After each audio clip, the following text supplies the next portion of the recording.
Welcome to District Command Central, your go-to source for the latest news and updates on the Washington Commanders. Don't forget to hit that subscribe button and ring the bell so you never miss a play. The Washington Commanders have a problem on their hands, one that's becoming too big to ignore. And funny enough, the only person actually benefiting from this chaos is the guy who isn't even showing up to camp, Terry McLaurin. That's right, while the rest of the wide receiver room is battling inconsistency and question marks, McLaurin's value is only going up, even as he skips training camp. It's almost ironic. The Commanders once had all the leverage in McLaurin's contract situation, but the tides are quietly turning. Financially, McLaurin can't force a thing. He's locked in. But on the field, that's a different story. This week's joint practice against the Patriots exposed some uncomfortable truths about Washington's receiving core. While guys flash talent here and there, nobody, outside of maybe two players, is stacking good days. And when you start depending on flashes instead of consistency, you're setting yourself up for disappointment come week one. The reality is the Commanders have only two truly reliable weapons right now, and that's not a recipe for success. During training camp, it's normal for wide receivers to have ups and downs. That's fine. But when those ups only belong to a small handful of players, it's a red flag. Against the Patriots, the receiving depth looks shaky. Sure, Deebo Samuel has been lighting it up and taking full advantage of McLaurin's absence, but that's the problem. It's only Deebo. Samuel has looked like the clear-cut best WR on the field, and it's not even close. That gap shouldn't exist, not in a supposed professional group. If your wide receiver room is supposed to be deep and talented, then Deebo dominating every practice shouldn't be happening. The Commanders need more than one wideout carrying the offense in August. Depth and production are both missing right now, and Terry McLaurin's absence is highlighting just how serious this issue is becoming. Look, the chemistry between Jaden Daniels and Terry McLaurin was historic last season. No exaggeration. That kind of connection doesn't come around often. And when it does, you nurture it, not ignore it.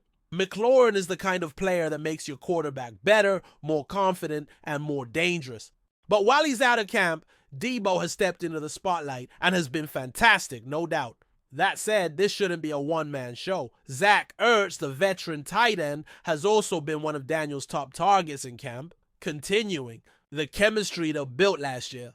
Having a veteran like Ertz is a blessing for a young quarterback, no question. But when your tight end and running back are consistently outproducing your receivers, there's a real issue. That's not a slight to Austin Ekeler, who's been excellent catching passes out of the backfield, but your offense shouldn't lean that heavily on non-receivers in the passing game. And speaking of Austin Ekeler, he shouldn't be one of your top 3 most targeted players in the passing game. That's not why you brought him in. Ekeler is a great dual threat running back, but if he's outproducing guys like Dyami Brown and Luke McCaffrey, that speaks volumes about where the wide receiver room is at. Last season, Ekeler did his job and did it well, but he wasn't supposed to be a WR2.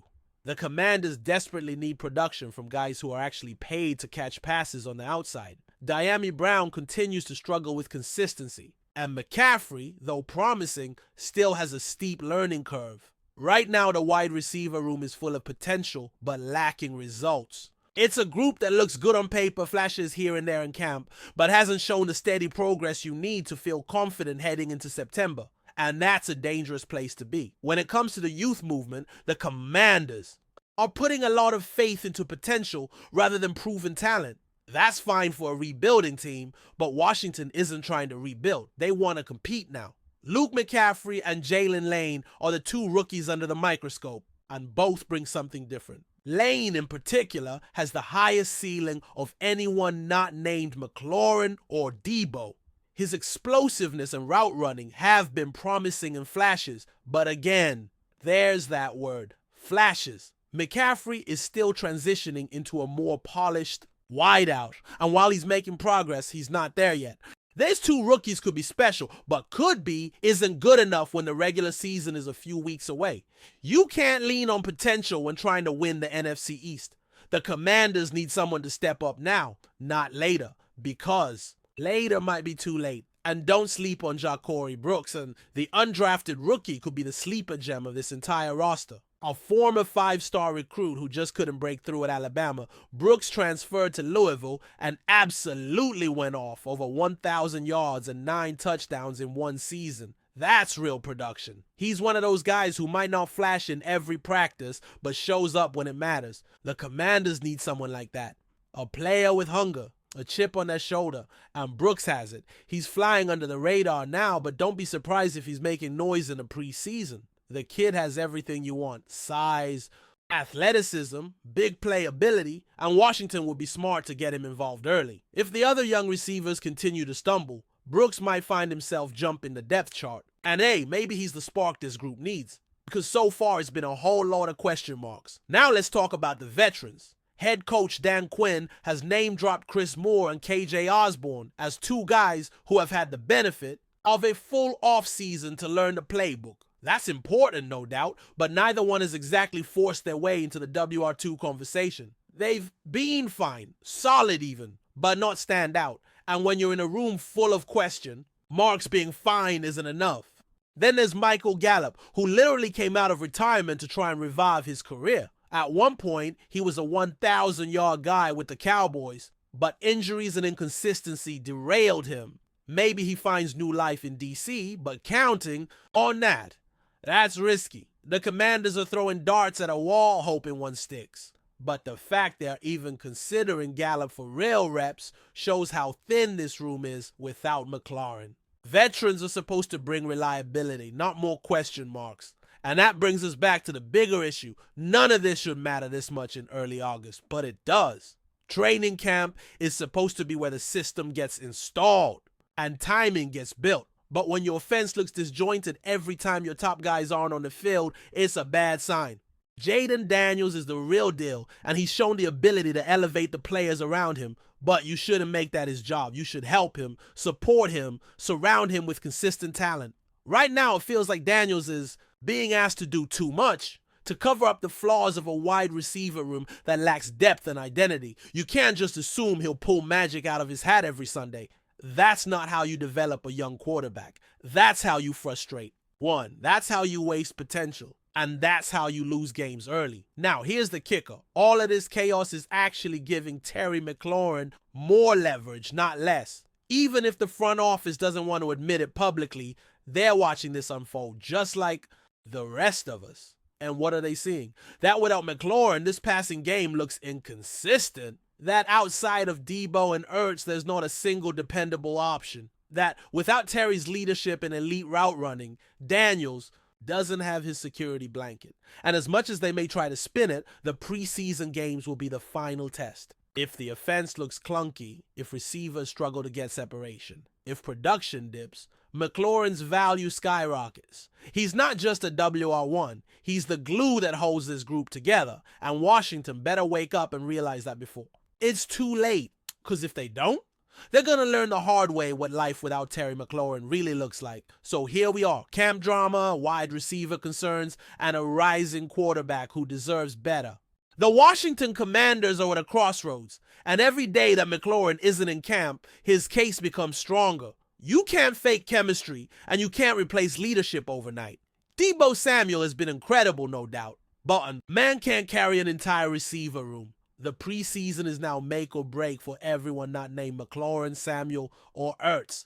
If guys like Lane, McCaffrey, Brooks, Moore, or Osborne don't show out, there's going to be real trouble in September. And the worst part?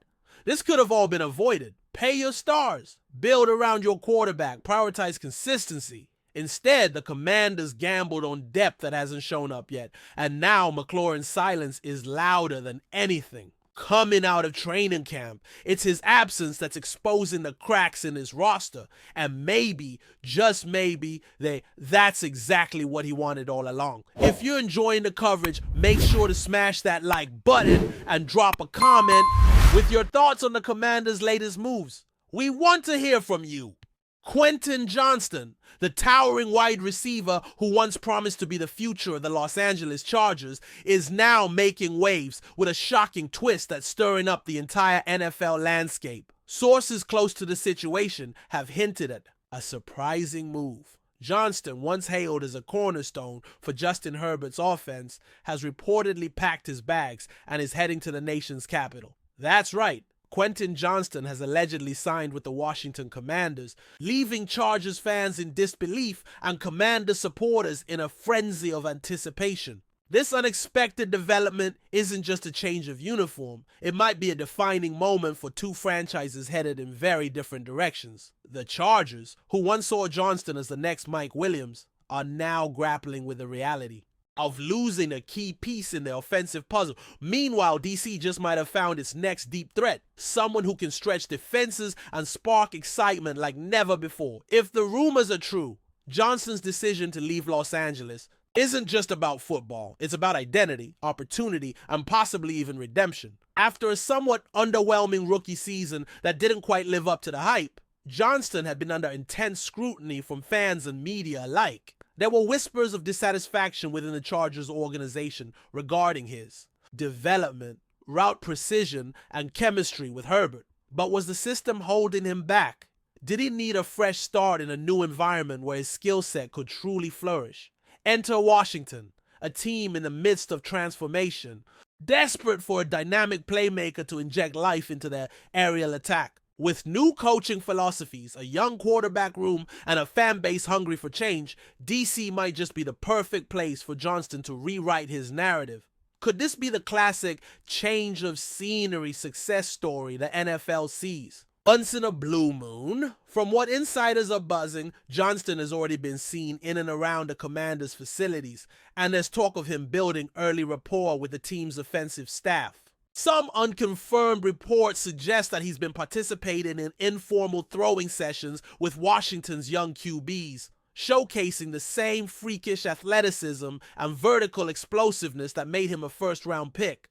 While nothing has been officially announced, this level of early integration suggests the Commanders are wasting no time grooming him as a central figure in their revamped offense. One team source who requested anonymity hinted that Johnston could be the deep threat we've been waiting for since Deshaun Jackson. That's a lofty comparison, but if there's anyone with the raw tools to back it up, it might just be Quentin. After all, he's got the size, speed, and leaping ability to make defensive backs think twice before pressing him at the line. The implications of Johnston's reported move are massive, not just for Washington and LA, but for the entire NFC East. With Dallas, Philadelphia, and New York all boasting potent offenses, the Commanders have long been the division's underdog in terms of offensive firepower.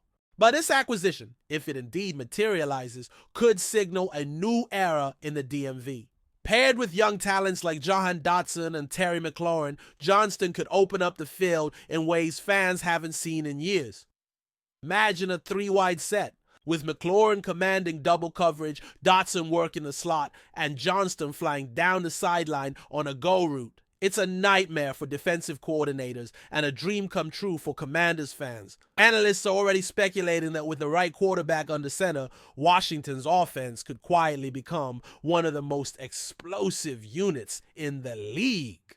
But can Johnston deliver on the expectations? Let's not forget that Johnston's career, while still young, has already been a roller coaster. Drafted with high hopes, he entered the league with comparisons to elite receivers like T. Higgins and even a young Julio Jones. But flashes of brilliance were often overshadowed by inconsistency, dropped passes, and moments where he seemed out of sync with the offensive rhythm in LA. Some chalking it up to rookie growing pains. Others pointed to poor scheme fit or mismanagement. What's interesting now is that Washington appears to believe they can unlock something the Chargers couldn't. That in itself is a fascinating subplot. Could the Commanders' coaching staff, perhaps more patient, perhaps more innovative, tap into Johnston's full potential? If they succeed, this could go down as one of the sneakiest steals in recent NFL history. A player many were already labeling a bust might just be poised to silence the doubters in the loudest way possible. There's also a lot of chatter about how Johnston fits into the cultural reboot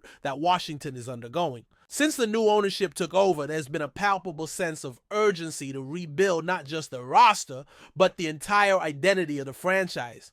Players like Johnston, with something to prove and chips on their shoulders, seem to be the type of personalities this new era is built on. He's young, hungry, and probably more motivated than ever to justify the hype that surrounded him coming out of TCU.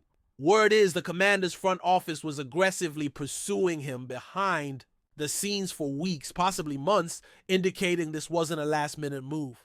It was strategic, calculated, and now that it may have finally happened, the expectations are sky high. Will Johnston embrace the spotlight and thrive under pressure? Or will the ghosts of his LA struggles follow him to DC? There are questions about what the Chargers were thinking, letting go of such a physically gifted receiver so early in his career. Some say this was mutual, that Johnston wanted out, feeling stifled by the Chargers' offensive structure and the carousel of play callers. Others claim the team simply lost faith after his underwhelming year one, opting to cut their losses and move in a different direction. Regardless of the truth, it's a bold decision that could haunt LA if Johnston breaks out in Washington. We've seen this story before. A talented player leaves a stagnant system and flourishes in a new one, making his former team regret letting him go. Chargers fans are already expressing mixed emotions online, torn between disappointment and curiosity. Did they give up too soon? Was there more beneath the surface that fans didn't know? And what does this say about the direction the team is taking? Meanwhile, Washington is all in. If this move pans out, it could drastically alter the offensive landscape in the NFC. Johnston brings a verticality that Washington has sorely lacked. His ability to high point the football, win contested catches, and explode after the catch could redefine their passing strategy. Think about the ripple effects. With Johnston stretching the field, the Commanders' running game could open up, and tight ends could find more room underneath. It's not just about adding talent, it's about how that talent changes the math for opposing defenses. And Johnston, despite the criticism, still has that first-round pedigree. There's a reason he was taken so high. His ceiling remains tantalizingly high, and with the right support system, he might finally reach it. The Commanders believe they're the team to help him get there, and they might just be right. All eyes will be on training camp to see how quickly he gels with the new squad. Fans in DC are already buzzing. Social media lit up with speculation the moment Johnston's name was linked to the Commanders. Jersey mock-ups, highlight reels, and heated debates have taken over fan forums. Some are cautiously optimistic, citing his struggles with drops and inconsistency. Others are hyped beyond belief, convinced this is the kind of swing the franchise needs to take. What's undeniable is that Johnston represents something new. Something bold. He's not a safe bet, but he's a bet with upside. And in a league where explosive plays win games, that's a gamble worth taking. If he stays healthy and buys into the system, Johnston could become the face of the Commanders' new era. And wouldn't that be something? From bust in LA to star in Washington, it's the kind of arc that turns heads, sells tickets, and makes believers out of skeptics. At this point, nothing has been officially confirmed by either organization, but where there's smoke, there's usually fire. The buzz around Quentin Johnston's move to Washington has grown too loud to ignore. An insider suggests an announcement could be imminent. Whether this is the start of something special or another footnote in a career still searching for consistency remains to be seen. But make no mistake, if Johnston can tap into the potential that made him a first-round pick, the Commanders might have pulled off one of the most intriguing acquisitions of the offseason. It's a high-risk, high-reward play that could shift the balance in a fiercely competitive NFC East. And as training camp heats up, all eyes will be on DC to see if this rumor becomes reality. Quentin Johnston in burgundy and gold.